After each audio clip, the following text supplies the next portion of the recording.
Okay, well, good afternoon, folks. I'll appreciate everybody logging on.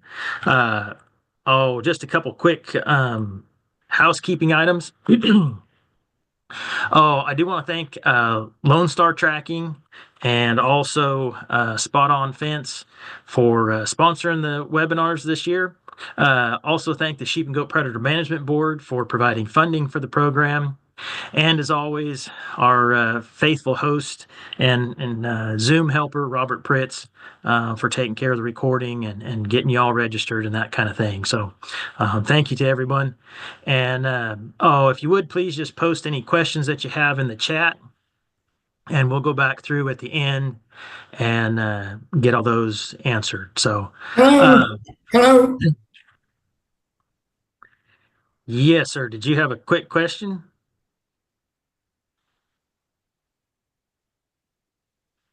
Okay, I'm gonna go through kind of a quick bio for Tamara, and then she's gonna go ahead and um, I'll get into the webinar for y'all. So, um, like many producers, the Taylors, they're in Era, Texas.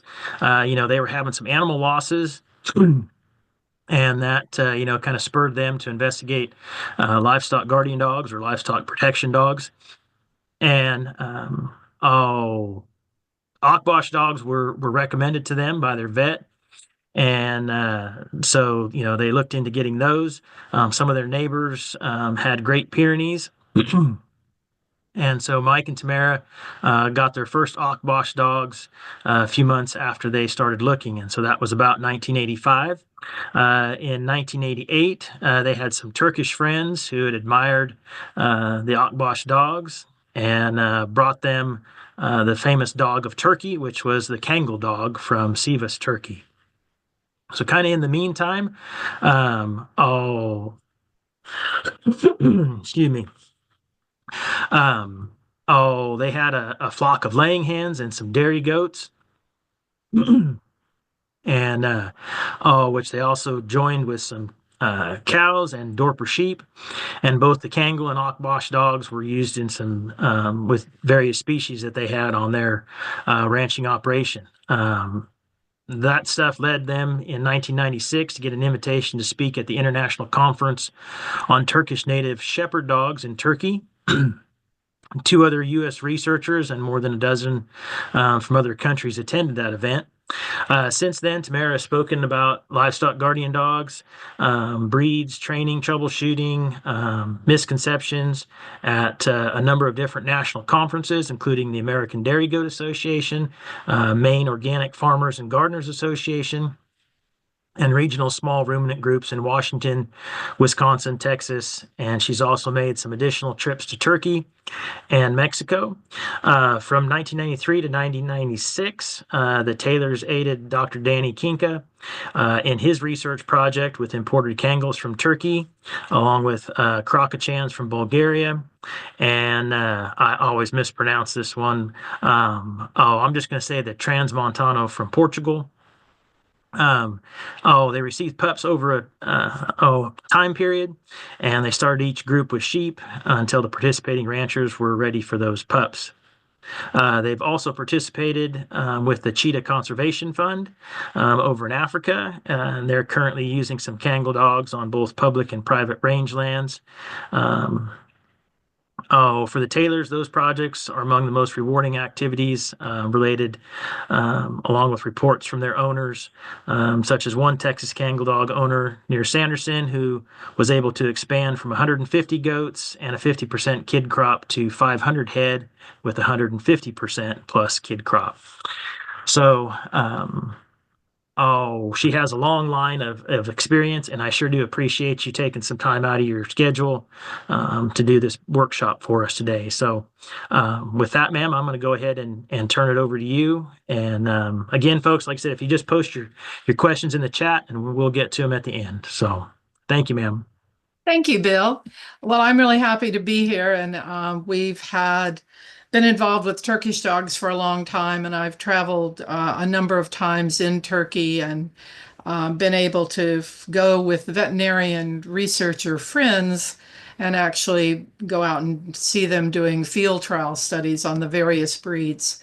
We're going to talk today about the Kangal dog and some of the confusion with our Turkish dogs in this country. We have to look at, first of all, let's think about where livestock guard dogs come from, or livestock protection dogs. Wherever you have transhumance, which is the movement of sheep seasonally from area to area, you tend to find livestock protection dogs traveling with the herder and those flocks. The big red stars here happen to be the white dogs, and the smaller yellow stars happen to be colored breeds. Um, and as you can see in Turkey, we have three different stars. The Akbaş is there on the western part. South of Ankara and more eastern is a star that represents Sivas, where the Kangal dog is from, the Sivas Kangal dog it was once called. And then up in the far corner near the Russian border, near the Caucasus, you have the Kars dog. There are some other breeds and that are sort of being evaluated currently by the Turks that I don't have them on here. So let's go on. Turkey's always been known for dogs. Istanbul was famous for street dogs. It's still famous for street dogs. There are village dogs. There tend to be large dogs, but you can see almost any Western breed when you drive through Turkey through the various villages. I thought it was very interesting, though. This started all quite some time ago in the 1600s. Um, we had travelers there. Evlius Çelebi wrote about the fierce dogs and how they threatened travelers on horseback. And about that same time in the 1600s, we see a Dutch painter painting a Dutchman all regaled in this romantic outfit and shown with a very large, rather fierce looking dog. In the 1900s, W.J. Childs hiked for 1,300 miles. He went through Sivas and specifically wrote about the dogs in Sivas. He called them the largest, most savage, built like Newfoundlands with black heads and masks, yellow body, long curling tail. And then he stated from nearly every flock within a half mile of the road, a dog would detach itself and come lumbering to the attack. Now, we actually know these dogs not as being vicious dogs, but they were protective, and anything that large and that serious will put a little bit of fear in you. It doesn't have to really mount a full-scale attack. Here's part of the picture, and this is the picture we began with. And I was saying this is taken right outside the town of Kangal in Sivas province. And you see the sheep here are the native sheep, and it's sort of funny. The sheep have a black muzzle, just like the dogs. These are fat-tailed sheep. This is kind of late in the fall. They're kind of not in their prime now. You can see the pasture. They'll be moving into the villages soon, where they will spend the winter. But this is just a part of the picture. Let's back up and look at the bigger picture. Now what do you see? There's more in this picture than we saw in that first snapshot. And what's the critical thing here? We see the donkey and the herder. David Nelson told me long ago that if I didn't go to Turkey and see how the dogs were really used, I would not understand the demands that we were making for these dogs in this country. So this is the typical situation. You have a herder. Notice the donkey. He has those huge saddlebags. The white thing over his back is an all-weather, heavy felted. It almost looks like a tent, except you wear it. If the weather gets inclement, you put it on, and you've got your own personal protection gear from the weather. You see these all spread throughout Turkey, and these are up in the mountains and the high yalas, the high pastures, where obviously you can't raise crops up here. This one is pretty extensive with actually a couple of almost living quarters. The alls are really just corrals, and there's usually some sort of living quarter because the herder travels with those sheep, and then he has a place for his own protection. He has a hut or a house or something, and oftentimes his family will come and visit him while he's up there in the mountains. Here's some more of this rough ground that you see these dogs on. And what's interesting is that the herders, the shepherds, always are fond of their dogs. They have to show their dogs off when you go. And this is the typical pose to show how big the dog is. They like to stand them up on their hind legs. This is called the national dog of Turkey. And in fact, the government actually maintained breeding facilities, multiple breeding facilities for the Kangal dog and for the Akbaş dog, and they still do. And this picture was taken in '96 when I was over there for the International Symposium. You can see there is a national stamp as well. Coming to North America, well, prior to Congal dogs, we had dogs brought back by, first of all, by archaeologists. There was one man from the University of Penn, Dr. Mellart, who's very well known for his Gordian or King Midas archaeological studies. But we also had young military men returning. And notably in the 1970s, Lieutenant Ballard, a Navy lieutenant, brought back two family guard dogs that he got in villages in Western Turkey. This long-coated cream was spotted male, and he brought back a female to go with her. And of course, he had puppies and sold them. Those puppies were then named Anatolian Shepherd dogs. And if you want more information and his original interview, you can find it in The Uncommon Dog Breeds, a book by Catherine Brond. And that was the beginning of the Anatolian Shepherd Dog Registry. The first pair were selected to be family guard dogs. He made the comment that he wanted the dog as fierce as possible. He didn't want anyone robbing his truck. The breed is interesting, and it's has kind of a mixed history. This is one of the first registration certificates. It's, well, not really one of the first, but if you look at it, you can see the name Whitebird. Whitebird was a known Akbaş dog kennel.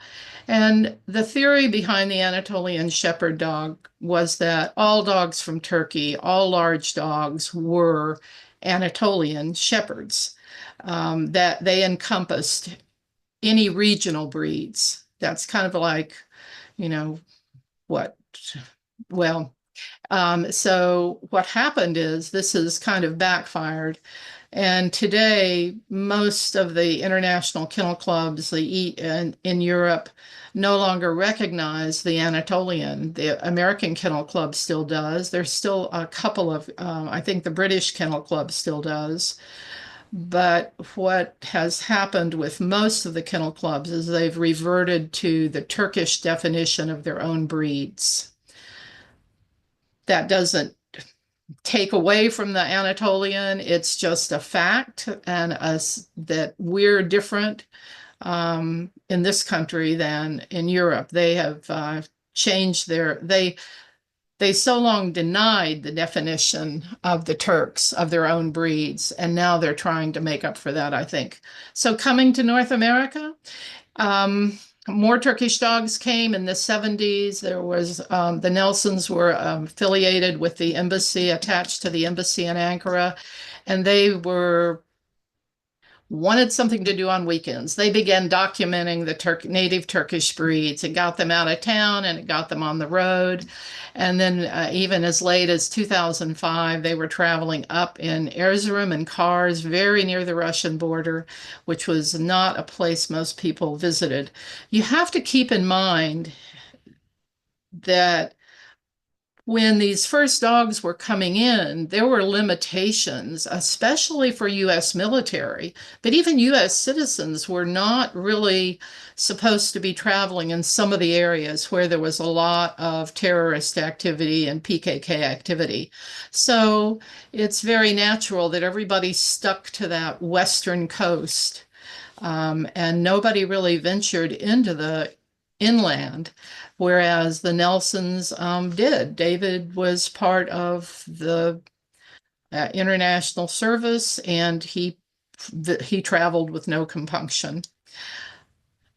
What happened when after that? In the 70s and 80s, we began to see articles documenting these dogs. They had already written about Akbash, but now they were talking about the Sivas Kangal dog. It was sort of glamorous. We began to see TV videos in Turkey showing the dogs. And then in 85, a national breed club was established. Registration is simply record keeping, and that's what a registered dog is, one that has records behind it, and that's what the purpose of the Kennel Club was. In 96, Bill mentioned the International Symposium, and the result of that symposium, at the end of it, the dean of the faculty, the veterinary faculty that sponsored this symposium, wrote down a Turkish statement defining their then recognized native breeds: the Akbaş dog, the Kangal dog, and the Tazi, which is a Saluki-like dog. And in 97, that sort of pushed the Western clubs to look at the definition, the way the Turks were defining their own breeds. And then the UKC, the United Kennel Club, contacted the Congo Dog Club of America and asked if they would like to have their breed recognized. So, and that's where we get UKC registered Congo dogs. So what? Lots of stuff. Not what you were here for, probably. There was just a lot of confusion about the Turkish dogs. We just have to recognize they're different. You can't say that an Anatolian is a cross between a Kangal and an Akbash. It's from very varied backgrounds. The whole key is one of the things that's often presents a problem for people now with Kangal dogs. They see them being purchased and then re-registered as Anatolians. And that's one of the dilemmas that creates some issues. So we have to remember that oftentimes the Anatolian, the black masked dog, is quickly labeled Kangal, but there are some real differences in the breeds. And we're going to talk about those differences. Conformation, you've got a website there that gives you the breed standard. This is this is about a 4-year-old male. He's pretty typical for the breed. General appearance, the Kangal dog is only slightly longer than it is tall. It gives you the feeling it looks kind of like an Akita. It has that curly tail and almost square appearance. It's powerful. It has pretty powerful shoulders, but likewise, it has to have moderately angulated hind legs and powerful hind legs. You look for muscle in those hind legs. Actually, muscle mass is inherited, but you can't put muscle mass on a hind leg that lacks angulation in the stifle and hock. Why are we even bothering to talk about that? You can't have a working dog if it doesn't have a leg to stand on. They've got to be powerful, and the hindquarters is where that power comes from when they're moving. Their heads are very typical, very characteristic. The muzzle is deep and blunt. And if we look, you can almost draw squares around the ends of the muzzles. The picture on the left is a young female. Looks really friendly, doesn't she? I'm a stranger. She is absolutely ignoring me, looking past me when I take this picture. I get her message. The picture on the right was one taken in the late 70s by David Nelson. And that male has padded lips, which is very common as the dog gets older, but you can see the mass in that muzzle. One thing that's very interesting is when you look at them from the side, the nose is on the same plane as the upper and lower jaw. Now, we cut back a little bit here finally, when you get to the bottom of that lower jaw. But that's in the Akbash, you see that line would be much more acutely sloped back, and the nose would protrude out in front of the muzzle. And these are just some techniques, some key characteristics conformation wise. The coat, look at the chest on this dog. They're double coated, as are many, many dogs. It's a dense and silky coat. It's surprisingly soft. It's very thick on the shoulders and the neck. Every time I look at this picture, I think of a Turkish rug, one of those dense, tightly woven Turkish rugs. You don't have plumes, you don't have feathering on the legs. They're pretty consistent in that length of body, of coat. It's short, soft, dense. They can tolerate incredible cold. Coat color, any shade of fawn or dun with a black mask. It can be a full black mask up over the head. It can be minimal, just whiskers and nose. The tail is often seen carried in a tight curl, but it doesn't have to be. But it is a long tail reaching down to the hocks. Their behavior, and this doe is with high desert graziers out in Nevada. These goats go out. The castrated males are used for brush control. And the dog, though, stays back at the ranch to take care of the mamas and the babies. They feel like that's where they have more predation than when they're out closer to the cities doing weed control. Looking through all this and reviewing some of the material, I found, in fact, Crystal Spinrath brought this to my attention. In 1973, J.W. DeGrazzi was a USAID manager, and he was studying sheep and predation control and was visiting Turkey. And he was actually visiting the Kangal district in Sivas province. And he made some observations that struck us both as being very on the money. He observed that Kangal dogs were uniformly fawn-colored, black muzzle and ears, deep-chested, good-sized feet, square-faced.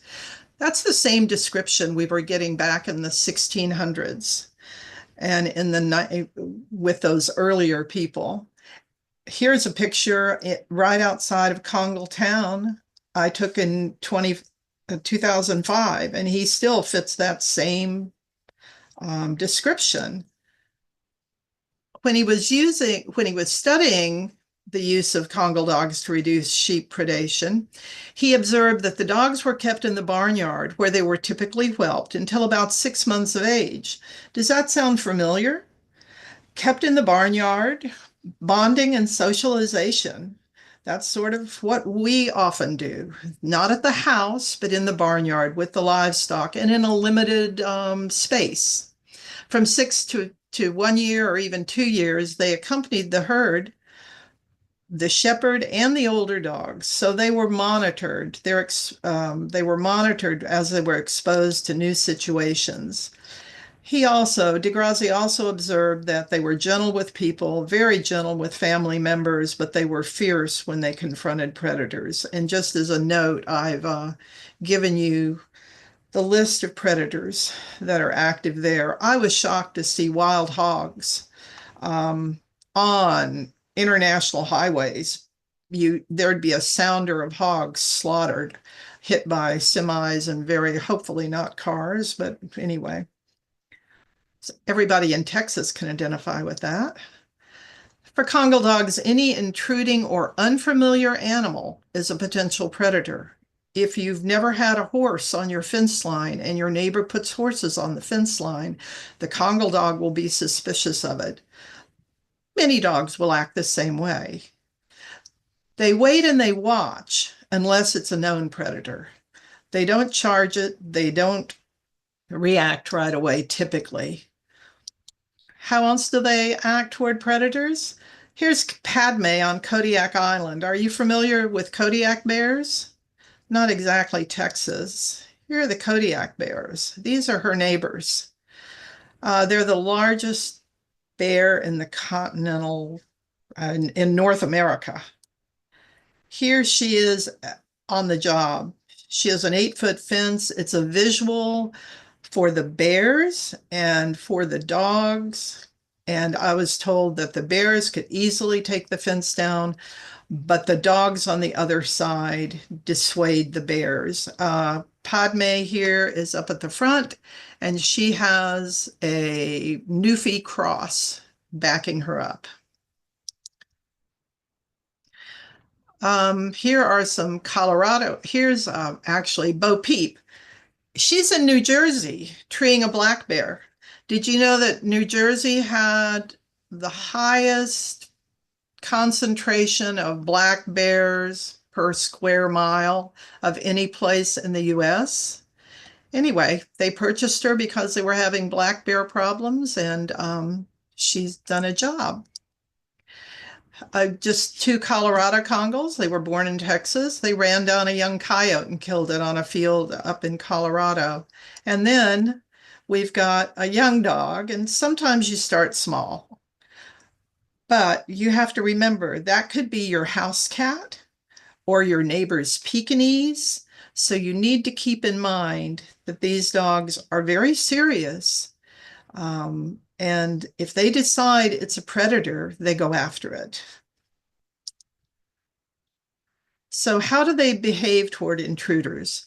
Posturing. Are you familiar with that term? It's like talking trash. If the dogs can't, if they're separated, particularly by a fence, they threaten. It's a very common behavior of the white dogs. Peers will do it.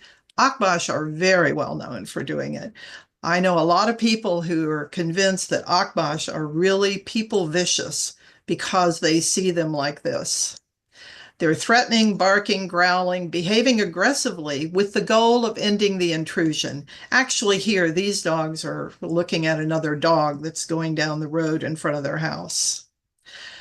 They're known, Akbash are known for their fierce posturing, even toward people, but they're very bite inhibited. The Kangal is similarly bite inhibited. And part of that comes from being in the village all winter long. These dogs are down in the village with, you know, jammed together. Sheep are all in the village. You can't have a dog that bites. You will not be very popular in your village. Now, instead of posturing, what do Congo dogs do? I would call it watchful waiting. They rarely posture. They don't threaten or warn off intruding animals. Oftentimes, they'll wait and watch, and they decide whether to launch an attack or not. See this male standing here? Is he a little bit tense on those hind legs? Is he drawn up? Is he thinking about taking a bound, 2 or 3 bounds toward whatever he's watching? A friend of mine called, and this guy here on the chain in Turkey, and notice the collar. You can see the spiked collar. You can notice the cropped ears, and all the pictures in here with cropped ears are Turkish dogs. He's thinking about it. I'm thinking about it. I think I'm close enough. I don't need to test his disposition. But it's my veterinarian, when she got her first Congal dog, called a friend of mine and said, I'm not sure that this dog is behaving correctly. She's standing there staring, watching. I can see a coyote down in the other pasture, and she's standing there just slowly wagging her tail. It's like, does she want to play with them? And my friend responded, well, she wants to play with them, but they may not consider it play.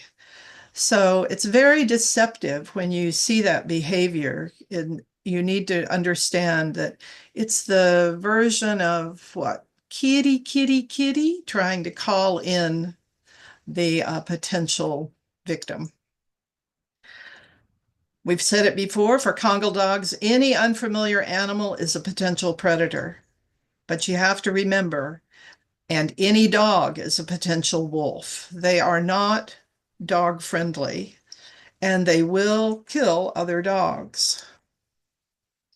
Another observation that Degrassi made that we felt like was really worth talking about, the Congal dog, he noted, redoubled its efforts in a fight when it was urged on by the shepherds.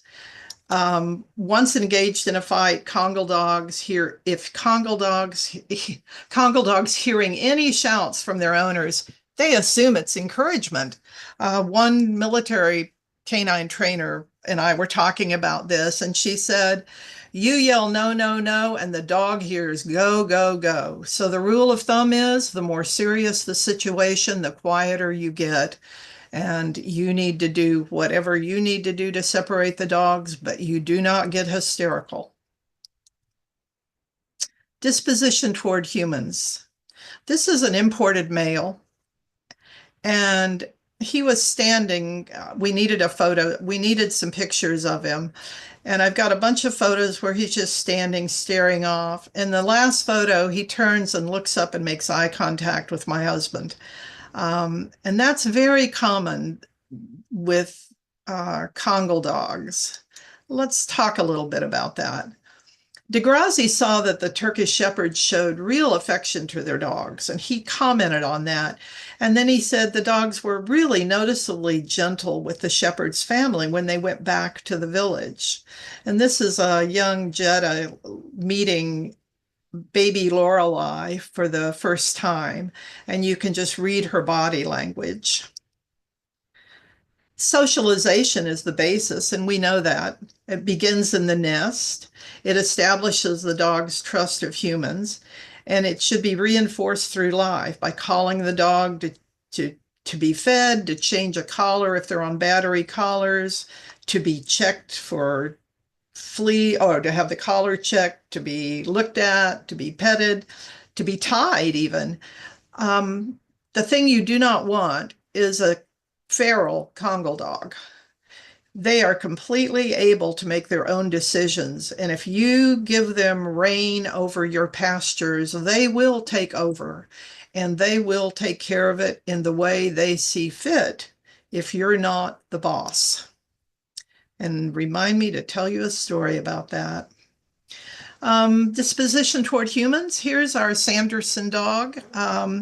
Zimba arrived at the Crothers Ranch when he was 7 months. By 9 months, he had killed 9 coyotes. I think that trap there is 3,000 acres. He turned around the kid crop numbers. Actually, we were talking again the other night, Cody and I, and it was something like 10% to 130%. But that was kind of expected that he would, improve survival rate on the kids. But Cody had another story to tell that was pretty interesting. There's Cody, and there's the ranch, and there he's feeding his dog. That dog gets hand fed, and he knows who his boss is. But Cody's father was helping him with the stock, and he was in a whatever, for side by side or whatever. Zimba would trail him around in his vehicle. And Cody began watching, and he realized that when his dad got out of the vehicle, the dog would come up next to him, and then his father would reach down and steady himself on the dog. Zimba was never far as he checked on the stock and the snares. The dog and the man had their own routine. Cody had never seen that before, and he had never experienced it with Zimba. He said, he doesn't do that with me. Well, the dog had made a decision what Cody's dad needed versus what Cody needed. Crystal Spinrath of KG Ranch has spent decades of experience with livestock protection dogs of all breeds and various types. She remarks that the Congal dog brings a new meaning to the word smart. Now, frankly, I don't think that's the best adjective to apply to any animal I have to deal with on the ranch. I don't really like to have to deal with smart. She says they're the most challenging dogs we've worked with, but I'm better at training and working with LPDs because of that. They watch and observe human reactions. They benefit from a more hands-on approach. than some livestock people are used to. This dog is getting talked to and her ears are getting scratched. She's probably just had her battery checked, but that relationship doesn't make her any less bonded or less protective of her stock. It just means that their humans are also a part of their responsibility. Krista will get back in her machine and go back to the house, and the dog will return to her sheep. And well, we've got the same picture, but another comment that Degrassi made was that the shepherds credited their dogs with almost supernatural abilities. Well, maybe that's just part of being smart. Again, the Spinraths, Crystal tells the story about Katie. Every now and then they have to reduce their skunk population. And Katie was about 10 months of age, and she was very protective of her lambs and her sheep. But she wasn't the least aggressive towards skunks. So one night, they went to Katie's pasture and began spotlighting and shooting skunks. Katie followed their vehicle around, and the next day, she began killing skunks. Okay, that aspect of smart, I'll vote for. Einstein and Mozart, both geniuses. Border Collies and Congal dogs, likewise. They're just geniuses in different areas.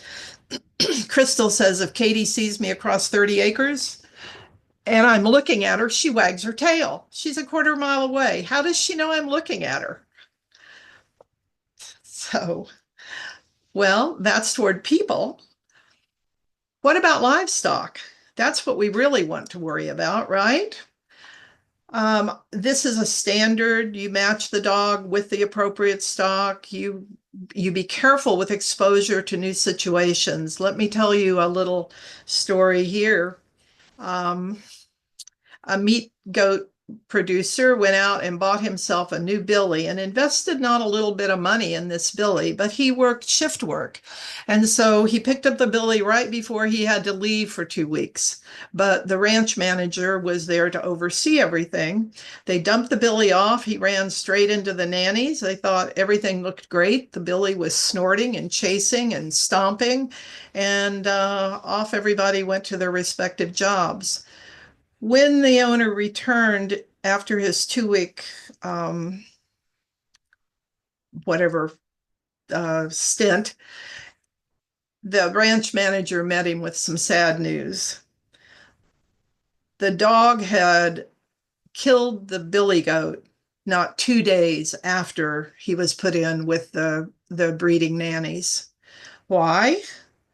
He had never seen breeding. He had never seen uh, another goat chase and terrify and mount and blabber. And he felt it was inappropriate. And so he made a decision. And nobody showed him the buck. Nobody familiarized him with the situation. So breeding season can actually be a time when you need to prepare your dog, just like kidding and lambing. You need to make sure they understand what's going on and that they learn to accept this as normal behavior. So bonding is what makes dogs stay with their livestock. It's the basis for livestock protection. We've talked about Texas Livestock Guard Dog Association and Bill. We've talked about bonding, and you can see the animals here are pretty relaxed with their Congal dog. This Congal dog is glad to see his person, and that's good. He's not coming over that fence. It's not very tall. He's staying where he belongs, but he's paying homage to his master. Disposition towards stock, they're very tolerant. I don't recommend this. I could not keep that goat kid out of these puppies, and that's where she wanted to be. Um, Dogs are very often particularly protective of young stock, and sometimes to the point that they will attack the other guard dogs. They will set up a perimeter that they won't allow the other guard dogs to come within a certain distance. And just be aware of that. Here's Padme. She's younger Padme out with her foal up there on Kodiak Island. Here's an exotic location. This is one of the Cheetah Foundation puppies. While they started with Anatolians that were donated to them, they were given Kangal dogs by a Turkish breeder, and they decided that what they really wanted were Kangals, and they began contacting us, and they have probably 6 Kangal dogs now. And we not only have exotic locations, we have exotic livestock. This is a nilgai. This is a young nilgai. They're an antelope, and they weigh at maturity about 500 pounds. This dog was raised with this bottle baby, and she was blinded by fire ants, the nilgai, not the dog. And so she stayed on the farm with this dog rather than to go out back into a breeding situation on one of our exotic livestock ranches here in Texas. So strange friends, trustworthy, very versatile, exceeding expectations. This dog was left for a year. Left sounds like he was abandoned. He was in charge of a small herd of Dorpers, probably about 10 head, on 8 acres, and he stayed there for over a year, only visited once a day for food and water.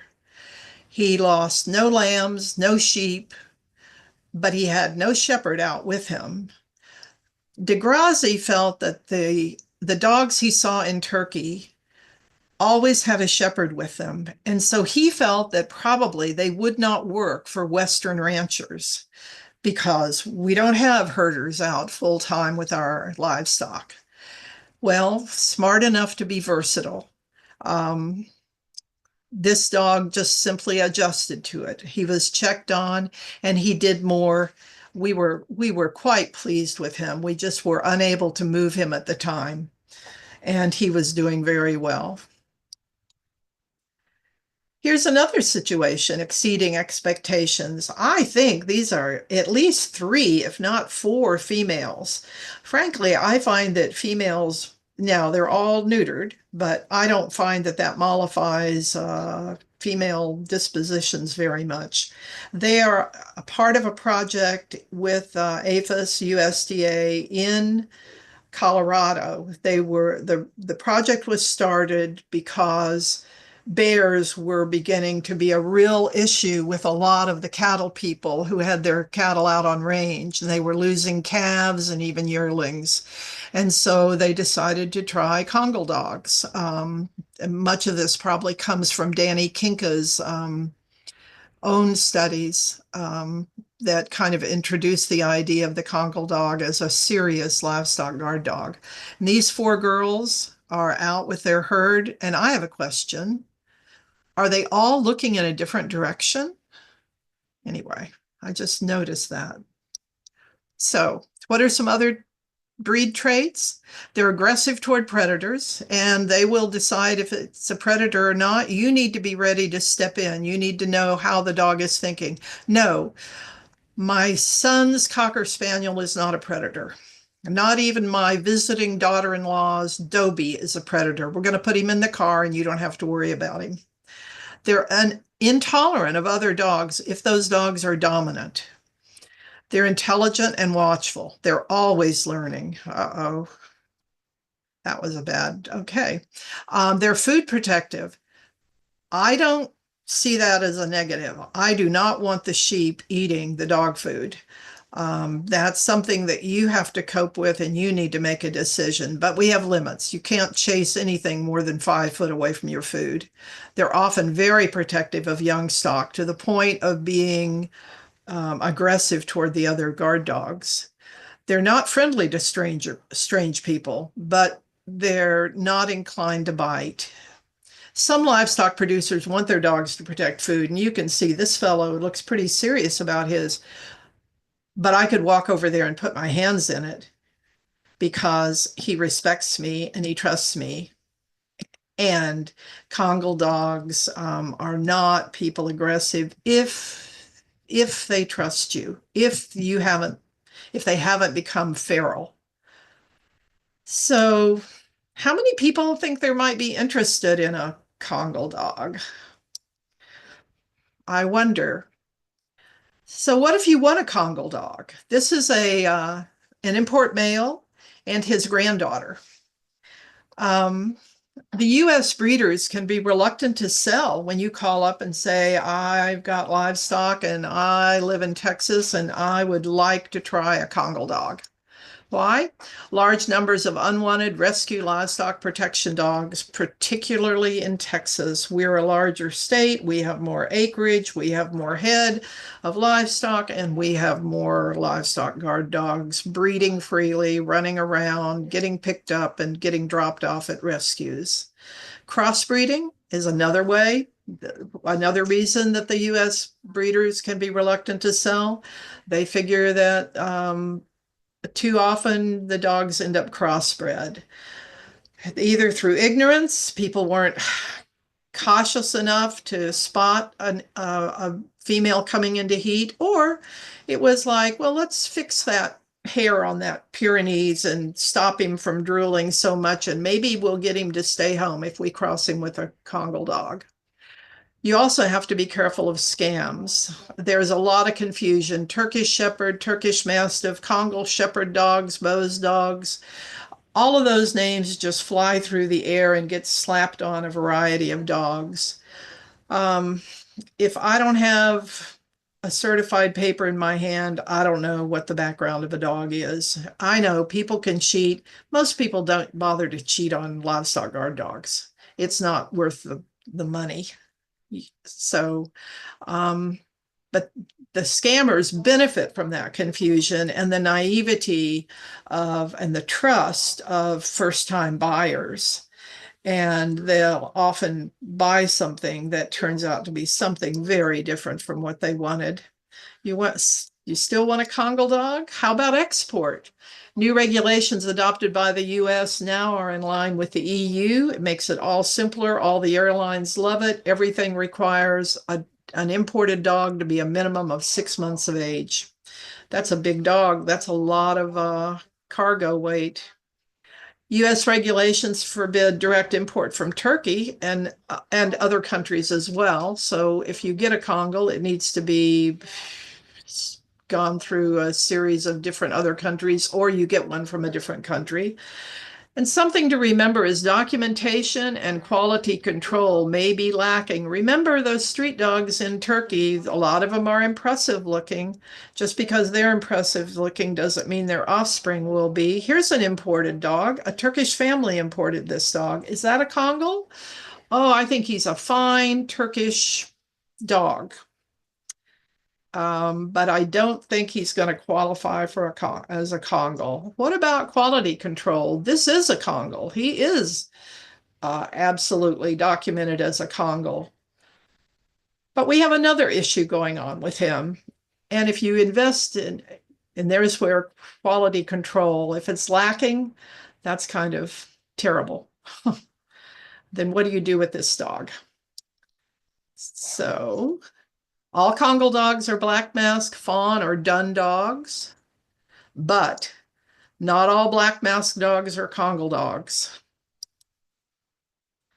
Not Congal dogs. Here, the breeder called him a Turkish Mastiff. I don't know if he was or not. And he admitted to me, he said, no, we crossbred him to get a better fighting dog. And that is a pastime in a lot of the villages. It is frowned on. It is, I think, technically illegal in Turkey, but no, nonetheless. The Bose kennel, speaking of fighting, got themselves into a lot of trouble. Akin Tulabash originally had Bose Congal kennels, and he had Congal dogs. He had some good-looking Congal dogs, but he discovered YouTube and began posting videos of really aggressive dog fights.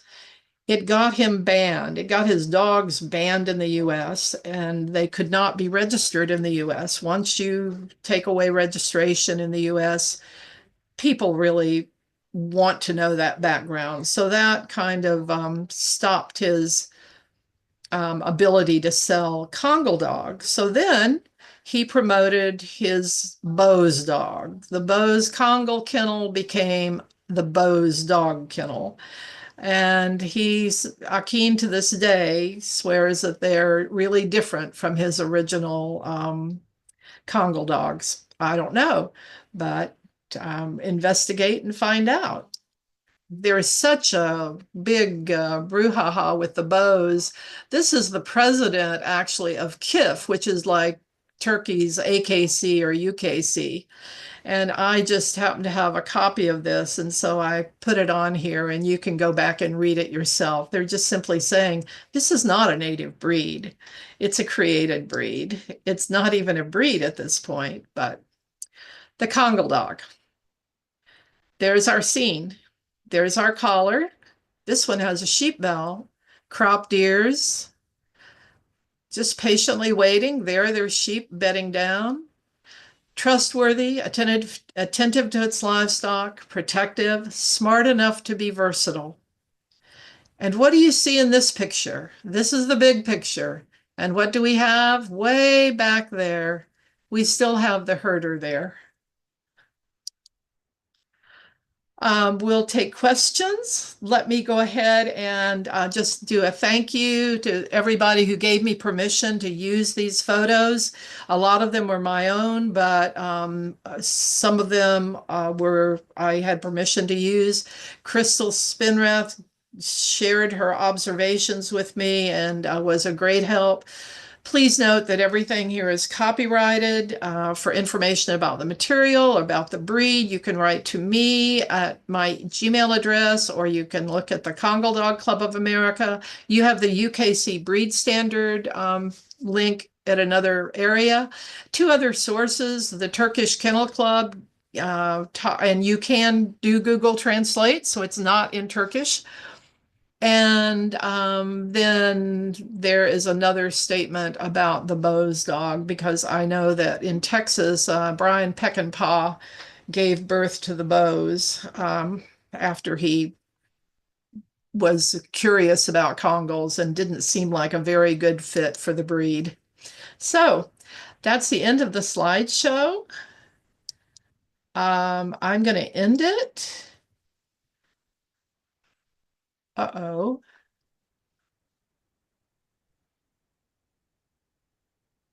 I think you're good if you want to leave it Okay. there.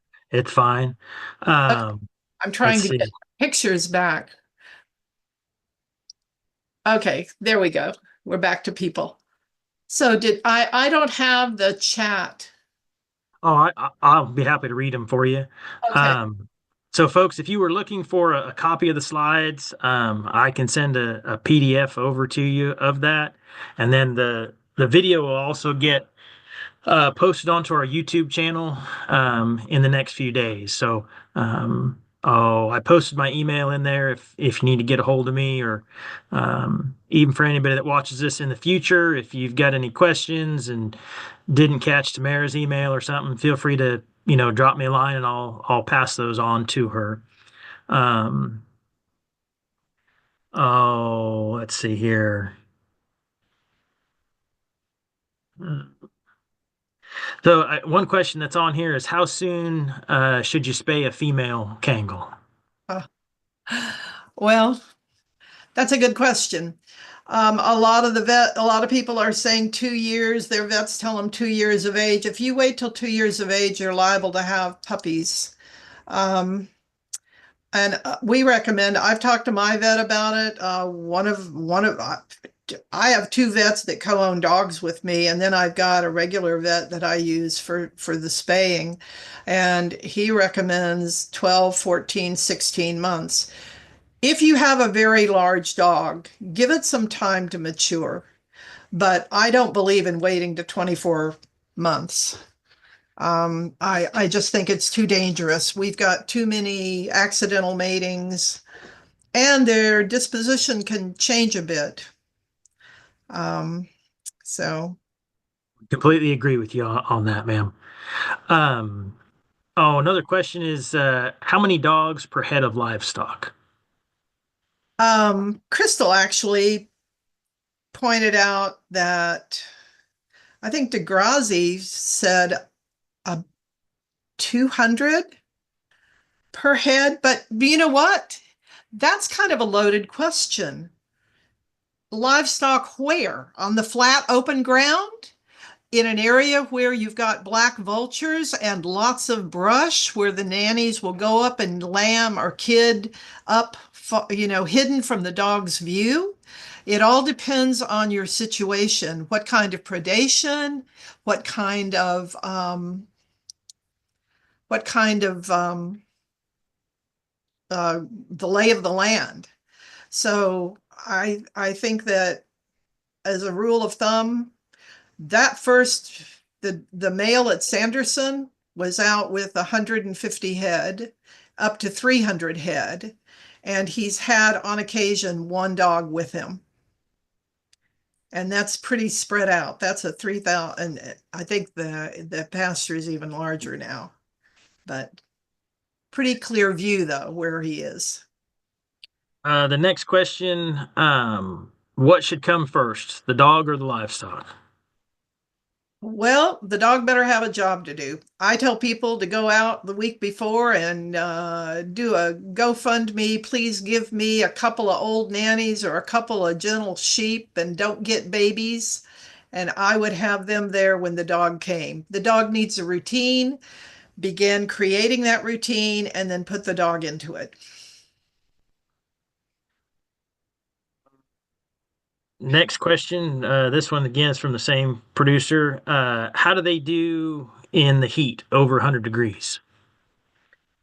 Well, we were 116 up here. No, we were 112 this year. They do fine.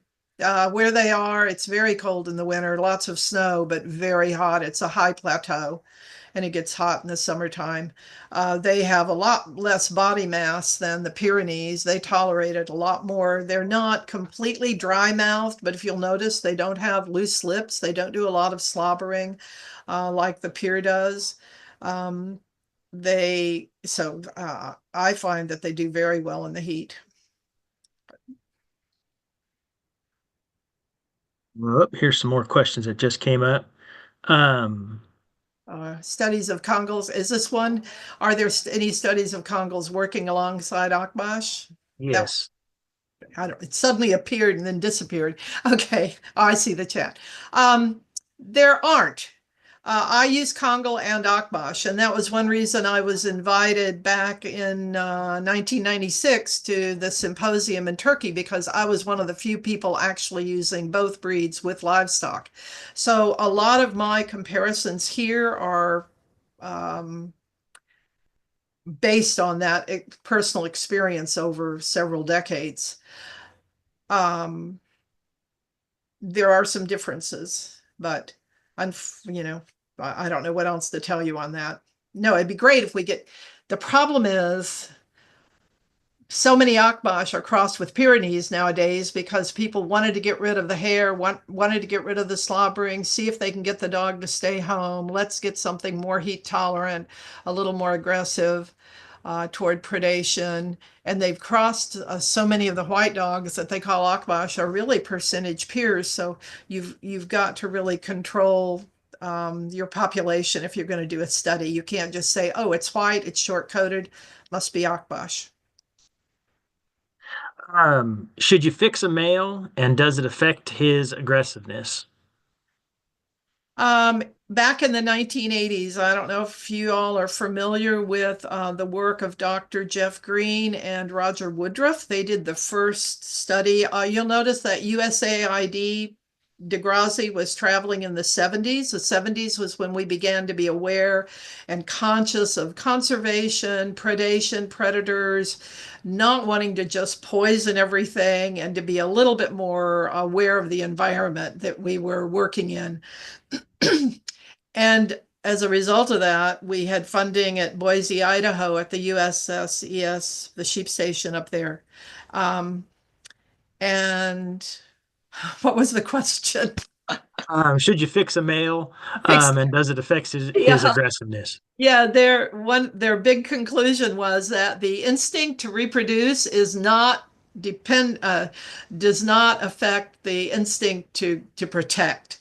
Their neutered males were as aggressive as their unneutered males, their intact males. In fact, they found with a Congal dog, I would hate to put two intact male. I've known more than one Congal dog to kill another intact male. If there is any female or any big dispute going on. But I've also known Congal dog females to kill other guard dogs that intruded on their territory. So Well, recommended. following up with that very question, how do you introduce new stock to their herd or the dogs to, each other? Well, that's real different. Introducing stock, you're going to bring them in, and do you unload them in a big pasture? Hopefully, you might have a catch pen where you actually look at the stock for a few days and watch it to see if it's adjusting. And the dog should have access to that pen. Either let the dog in. I find that the dogs will go around and actually smell the new livestock, and it's like instead of face imprinting them, they're like nose imprinting them.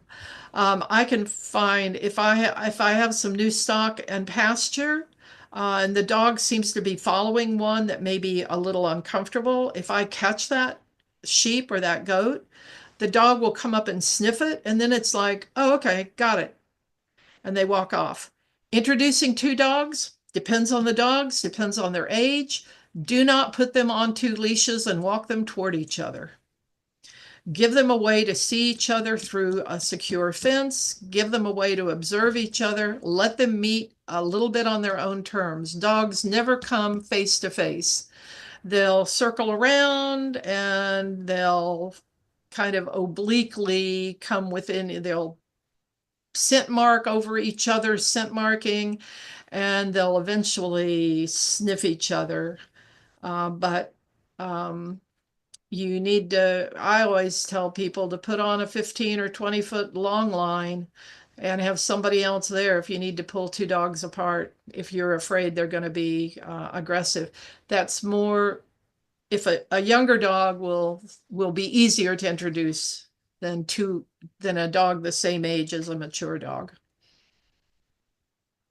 Next question is, how soon do you allow the female to roam the property with the herd if she's not fixed and you had problems with stray dogs? How soon do you allow her to roam the property? Hopefully you have perimeter fencing. She needs to really be bonded to her livestock. You just need to check her all the time, every day. When you feed her, get in the habit of running your hand under her tail and over her vulva. You'll be able to feel the difference in the swelling, and that's what you really need to do. Next question is, oh, she hears that Great Pyrenees often stray from their home pasture. Are Kangals better at staying where they're supposed to? A dog that's bonded to its stock stays with its stock. A dog that learns to roam roams. I think that some breeds bond easier to livestock. In the 40 years we've had guard dogs, I would have thought somebody would have gotten peers to be better at staying with their stock, but I think that the owners are all the same and they're all breeding the same dogs and they still aren't good about staying with their stock. So a Congal dog, if it's bonded to its stock, but if you're not going to take the time to make sure they're bonded, um, and give them slowly more space and then pin them again at night to be fed. But then you probably don't need any kind of guard dog. I mean, you use bonding to keep any guard dog with its livestock. What's your recommendation on how tall a fence should be for the dogs? Mine are in sheep fencing, not intact breeding dogs. My working dogs are behind regular sheep fencing. Um, it's great. I love it when somebody calls me and says, well, we're high fence. I go like, wow, how wonderful. um, but the dogs can go over Um, if they want to get out, the key is keeping them in. Um, Barbed wire won't work. 3 strands of hot wire might work if they really respect hot wire. Invisible fence, GPS control collars, they work very well. We're finding that technology can work a lot better than some of the other things that we've been using.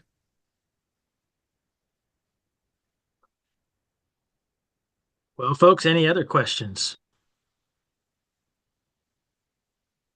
Here we go.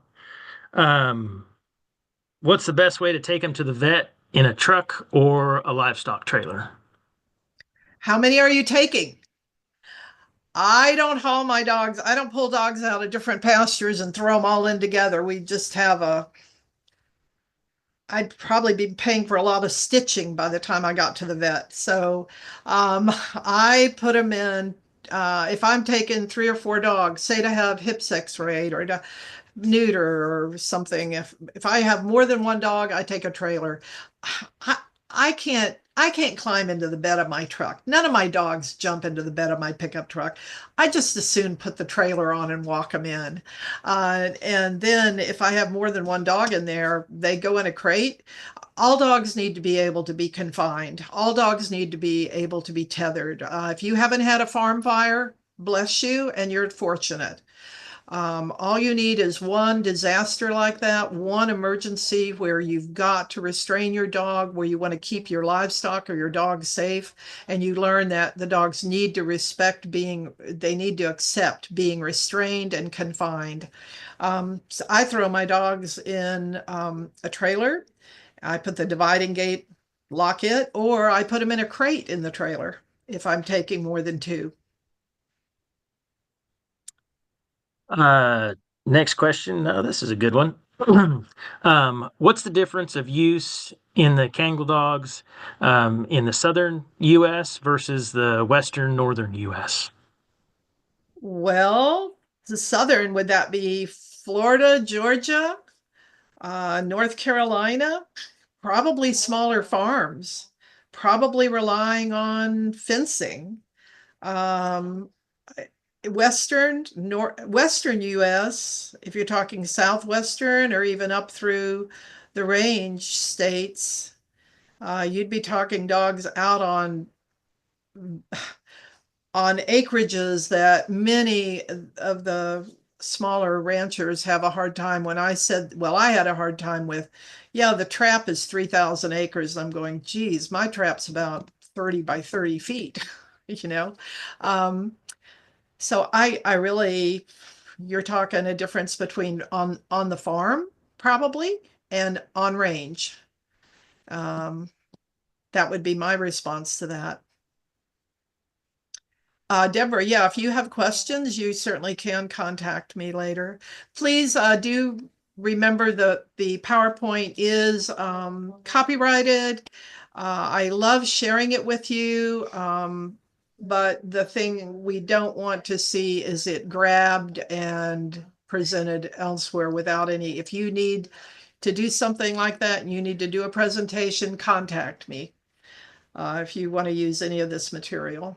And you can contact me through Bill if you want. Are there any other questions? It's like just some thank yous for excellent information. Good, that's great. Thank you. I hope that everybody feels like I would love to know something surprising. What surprising thing did you learn today or did you find out about? Can anybody tell me?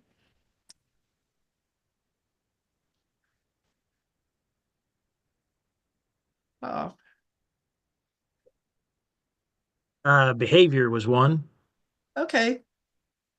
What specifically about the behavior? What kind of behavior was interesting?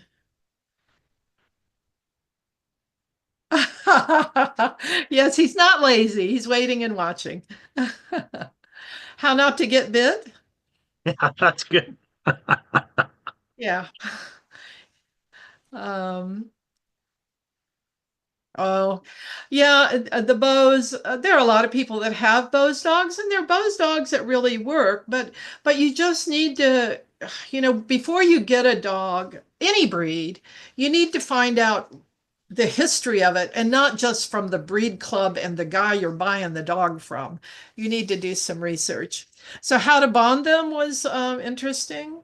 What was the story you were going to tell us? Oh, the story I was going to tell you was about the buck that got attacked and killed by the Congal dog, Lisa. She wanted to know what the story was that I said, I hope I remember to tell you. Yeah, that just illustrates that's what happens when that dog, he was on his own most of the time and he ran that pasture.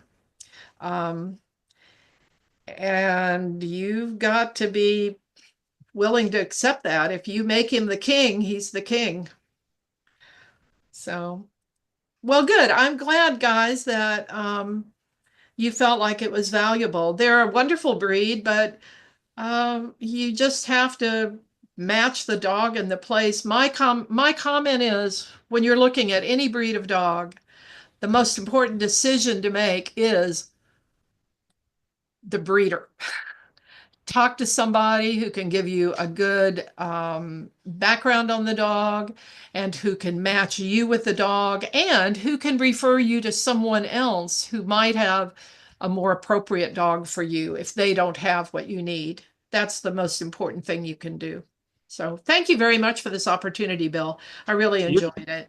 You're very welcome. The one thing I would add on to the comment about the breeder is see if you can find somebody as well, folks, that's willing to mentor you if you're having issues with their dogs. I mean, I'm happy to help you out, but your breeder probably knows your dog and their line of dogs and how they act and react to things much better than I can just from you telling me what's going on with them.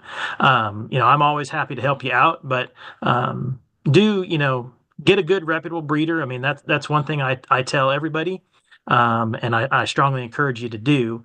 Find somebody like Tamara that has a wealth of knowledge and is willing to give you some help after you purchase that puppy. So, Yeah. um, Yeah, and if they tell you they'll always take their dogs back, that's probably a pretty good sign that they're going to want to mentor you because they're not going to want to take back a dog they didn't raise. So, yes, I would agree too. Well, hey, folks, thank you very much for logging in today. Our next webinar, I don't have the specific date for you, but it will be in May. And we're looking at doing a producer kind of breeder panel Q&A session for that. Anyway, thank you for logging on. And if you missed this or you need anything, feel free to email me. I can get you your questions over to Tamara and she can help answer any specific ones you might have. And like I mentioned, we'll get this video posted to the YouTube channel sometime in the next couple days here. So, just kind of wrapping up. Again, I wanted to thank Lone Star Tracking. If you're looking for GPS trackers, feel free to reach out to them. We get all of our trackers from them, and also Spot On Fence. If you're looking for an invisible fence system, they can help you out with that as well. So, thanks, folks, for logging in. We're going to go ahead and I'll close out the session here. And again, thank you so much, Tamara, for doing this great workshop. I sure do appreciate the help, ma'am. you again, and everybody, thank you for your comments and questions. You all have a good week. It's going to be warm, I think, this week. Enjoy the weather. Yeah. Thanks, folks. See everybody soon. Bye bye.